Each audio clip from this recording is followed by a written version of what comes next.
must build this world from love. And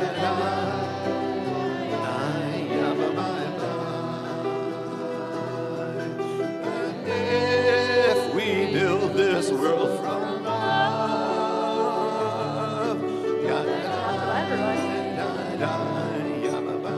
Andy, thank you for that beautiful, beautiful chanting. And thank you to everybody for such a wonderful Torah service. I feel very lucky to be amidst a community of so much lay leadership.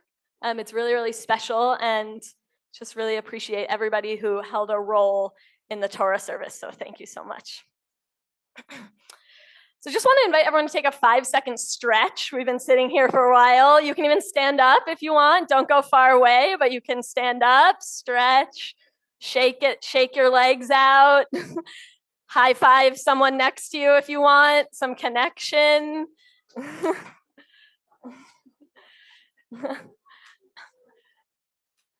Let's all do a big communal sigh on the count of 3. Ready? 1, 2, 3. Okay, 3 more times. I think we need that. Ready? 1, 2, 3. 1, 2, 3. Last one, big one. 1, 2, 3. Nice. I invite everyone to sit back down.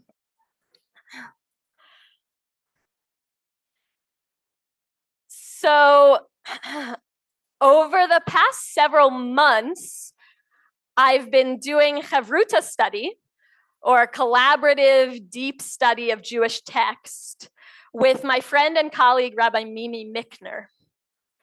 And we've been taking an online course together called Judaism is About Love, taught by Rabbi Shai Held from Hadar, the Hadar Yeshiva in New York City. Now, to take a class called Judaism is About Love right now in the world, for me, has felt somewhat radical. Because right now, honestly, when we look at the world, quite honestly, it doesn't seem to be about love. And it would seem maybe naive or surface level to say that it is, when actually, if you look around, what seems very true is that right now, the world seems to be about hate, blame, walls, exclusive self-protection, and closedness rather than openness or softness. People agree with me when we're looking around at the world. So to take this class, Judaism is About Love, in this time has been pretty radical and important for me. And I just want to start with some eloquent words from Rabbi Held that he writes as part of the course. So he says, "We cannot but confront the fact that everyday life, not to mention world history, often seems to give the lie to our most deeply held beliefs. The ongoing degradation of human beings calls everything sacred into question. Do human beings really matter? Or is that just a pious platitude, words we speak but could not possibly mean? We dream of a world in which human dignity is real, yet so often, in so many ways, human dignity seems decidedly unreal." And then Rabbi Held goes on to say that because of this, it feels sometimes tempting to choose. Either we keep our religious beliefs, hold on tightly to them, and look away from the intense brokenness in our world. We avoid it. Or we look at the world and decide that our religious beliefs are untenable. And so we give up on faith completely, lost in the news, but without any sense of something larger. But Judaism, says Rabbi Held, bids us to embrace a third alternative, the dream and the reality, Torah and the New York Times, to live with the faith that each and every human being, whether neighbor, stranger, or even enemy, says Rabbi Held, is infinitely valuable, and at the same time to face the world that debases and devalues human life with our eyes and our hearts wide open. So how can we possibly do this third alternative, to not avoid the world, but to hold on to that dream? Now, Judaism has a very important concept, and Rabbi Held brings this in also. This important concept I want to bring here is called waiting for Mashiach. People heard of this concept? Waiting for Mashiach. Waiting for the Messiah. Waiting for redemption. Now, waiting, the word waiting in English, is not a translation that captures all of the connotation of this spiritual and highly commented on rabbinic concept. What it really means in our tradition, in Jewish tradition, is actively, eagerly awaiting a different world, yearning for a different world, and expecting a different world, and doing good acts in the world in order to make the world a place where Mashiach could actually arrive. The rabbis say, in fact, that we should eagerly anticipate Mashiach at all times, at every hour of the day, because Mashiach could and probably will come suddenly at any time. So we have to be spiritually ready at all times. A Chabad source says that to await Mashiach means to live a life filled with active anticipation and yearning, striving to hasten the Messianic era with all of one's spiritual efforts. Now, in this way, we see that this concept actually, if we can try to feel it embodied, is less, waiting for Mashiach, is less about the content of the world to come or exactly how it might look, and more about our state of being, our state of living in our current reality, in the present. We're supposed to be spiritually ready for something different at any time. And this way of living in our present, of course, can completely transform our present experience. And in fact, inside of our psychology, it can actually transform the choices we see as being possible versus being impossible.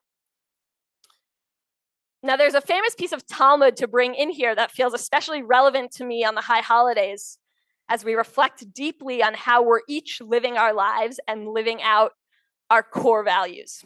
And here's the text. Amar Rava, said Rava, when they bring in a person for judgment, this is judgment after death, they say to them, did you do business faithfully? Did you fix time for Torah? Did you have children? Sifita lishua, did you await redemption? Did you await the Mashiach?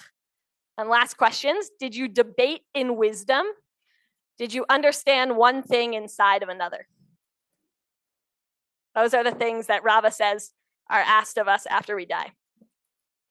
So wow, when we're looking back at our life, one of the things we're judged for is, as I would put it, not giving up and giving in to the tragedy of the world as it is now as the only option. We're judged about whether or not we gave into despair. We're judged about whether or not we were eagerly anticipating something better. Now, what does that look like in 2025 for us today? Here's what I think falling into despair means. And here's what I hear a lot, and it's quite understandable, honestly. Here's what I hear. You know what?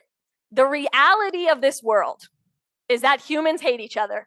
Groups of humans hate each other. War and constant blame and hatred are inevitable and are the consistent story of the world. To believe in something different is naive. There's an us and there's a them, as Sarah was talking about, and it's either us or them. That's just the way it is, and that's just how it'll always be. People felt that, heard that, felt that ourselves. And it feels true in so many ways when we look at the world. Hard to get out of that frame. But I want to remind us something about Rosh Hashanah. Rosh Hashanah this day is, according to our tradition, the anniversary of the creation of the world. And specifically, more exactly, the rabbis say, it's the anniversary of the sixth day of creation, which is the anniversary of the creation of humans. Sixth day of creation. The anniversary of God creating humans, humanity, in God's image. B'Tselem Elohim. Now, God has a much more expansive us than we do as humans when we say it's us or them. For God, there's no us or them.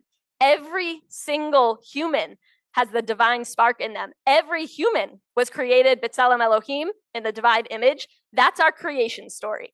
It's an expansive us. I want to quote Rabbi Jonathan Sachs here in a devar he gives when noting that many of our very important lines in Torah are actually said by non-Jews. He's writing in the context of that. He writes, a fundamental point is being made here. The Torah is signaling its most subtle and least understood idea, that the God of Israel is the God of all humankind, even though the religion of Israel is not the religion of all humankind. We Jews believe that God is universal. God created the universe. God set in motion the processes that led to stars, planets, life, and humanity. You do not need to be Jewish to have a sense of reverence for the Creator or recognize God's hand in miraculous events. And Sarah, I don't know where you are, I don't see you, but you and Rabbi Sachs are completely on the same wavelength, because in the same devar, he mentions too our Rosh Hashanah day 1 Torah reading, saying exactly as you did, that Yishmael is rescued and blessed as well. And so, when we look at the world and we say, you know what? It's inevitable. It's us versus them. That's it. We're actually giving up on the expansive us of Hashem, of God. We're giving up on a larger faith. We're giving up on God as the creator of the world. We're giving up on the expectation of something better. We're giving up on Mashiach. So what does it look like to not give up? This is a question that I want us to explore together at HBT, not just right now over Rosh Hashanah, but in the coming months and years. I want us to explore this together. What I want to say now is that in the world today, it is really, really, really hard to be a leader who does not give up on an expansive us. There are so many people in leadership who have given up on an expansive us. I think we can all agree about that.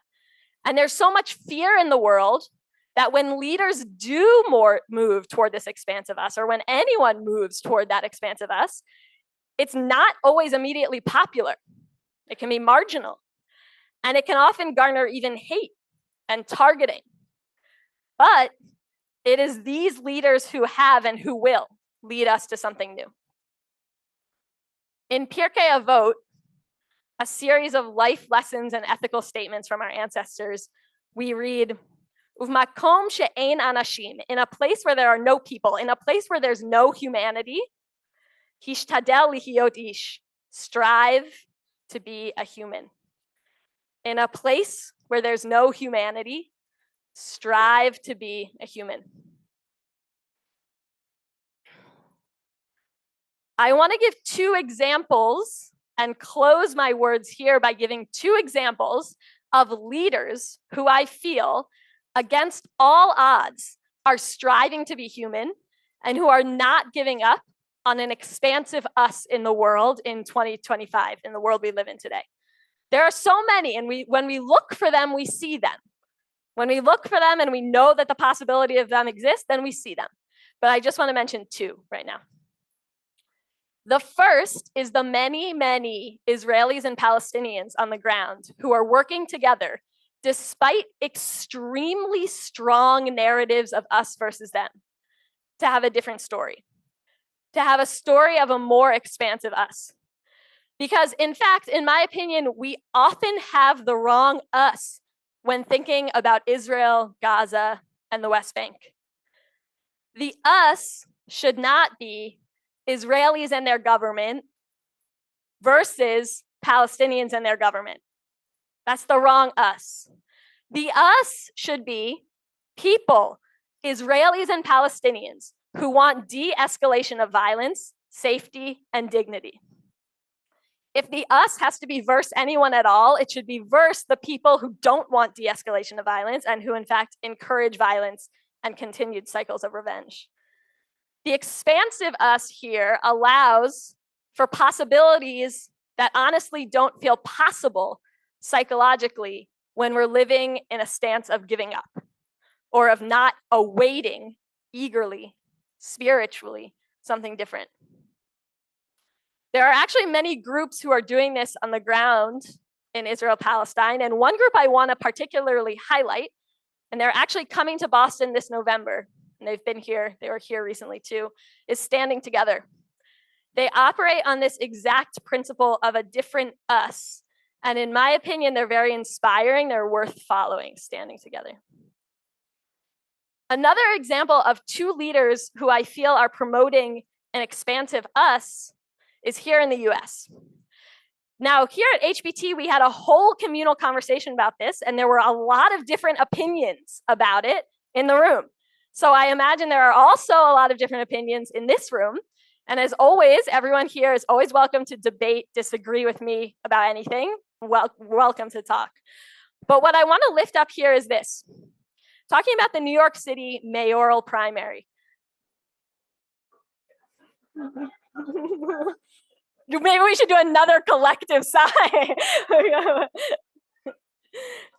I would love to talk more about this. I have a lot. It's very fascinating to me. It feels like all of the dynamics of so many things are being played out in this election. So please come talk to me. What I'll say right now in this context is that in the primary, Brad Lander and Zoran Mamdani, a Jewish mayoral candidate and a Muslim mayoral candidate, decided to cross-endorse one another, and they've been publicly speaking a lot about their cross-endorsement in many ways. Just want to quote Brad Lander, who recently said the following to a crowd of a ton of applause in New York City, very hopeful applause, choosing in his words, as I see it, a very different option for Jewish leadership than I've been seeing currently in so much of the Jewish world today. This is what Brad Lander said. He said, "I am proud as a Jewish New Yorker to be on that slate alongside a Muslim New Yorker.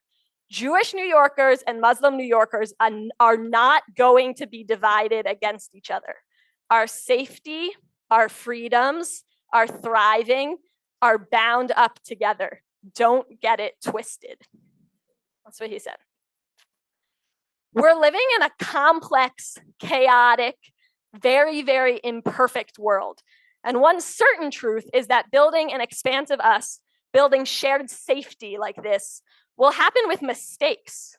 We will reach for someone, will say something Islamophobic.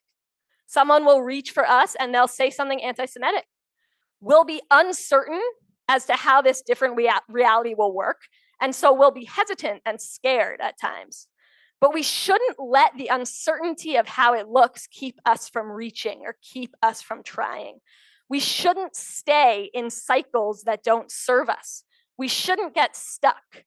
It's actually a spiritual necessity of Jewish tradition not to get stuck, not to give up, to remain faithful of something different, something better, to live our lives spiritually ready for that to happen, so that in our present, we're open to the possibilities that present themselves to us, so that we don't accidentally reject them out of despair or out of lack of openness or creativity.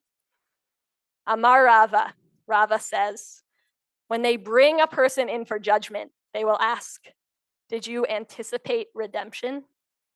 Shana Tova.